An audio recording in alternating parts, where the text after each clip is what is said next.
জানাচ্ছি সংবাদপত্রের পর্যালোচনা ভিত্তিক পত্রিকার চোখে দেশ নিয়ে।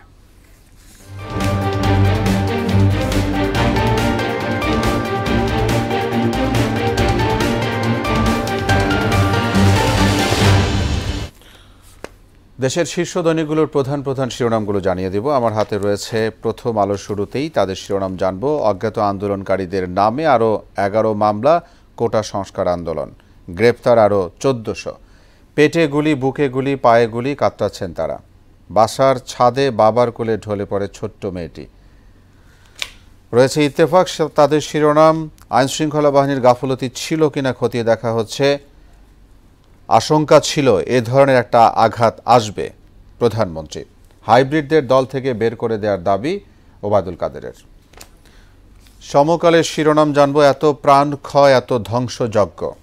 ধারণা ছিল এ ধরনের একটা আঘাত আসবে। সাংবাদিকদের সঙ্গে মতবিনিময়ে প্রধানমন্ত্রী কথা বলেছেন। রয়েছে বাংলাদেশ প্রতিদিন, তাদের শিরোনাম জানব, ভিডিও ফুটেজে শনাক্ত হামলাকারীরা। বেরিয়ে এসেছে স্থাপনায় ধ্বংসযজ্ঞ চালানোর বিষয়ে নানা তথ্য। দেশ জুড়ে চলছে অভিযান। জনগণকে ধ্বংসাত্মক তৎপরতা রুখে দাঁড়াতে হবে বলেছেন প্রধানমন্ত্রী। বিদেশি কূটনীতিকরা ঘুরে দেখলেন ক্ষয়ক্ষতি।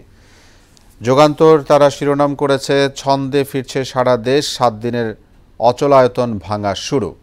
সন্ত্রাসের বিরুদ্ধে জনগণকেই রুখে দাঁড়াতে হবে, মাননীয় প্রধানমন্ত্রী কথা বলেছেন। মোবাইল ইন্টারনেট চালু হতে পারে রবি বা সোমবার থেকে, বলেছে পলক। দেশ রূপান্তরের শিরোনাম, যে কারণে তাণ্ডব 4 প্রবেশ মুখে, ঢাকা বিচ্ছিন্ন করার পরিকল্পনা, ক্ষতি 80,000 কোটি টাকা। কমিটি বদলে আলোচনা আওয়ামী লীগে। আশঙ্কা ছিল এমন একটা আঘাত আসবে, প্রধানমন্ত্রী।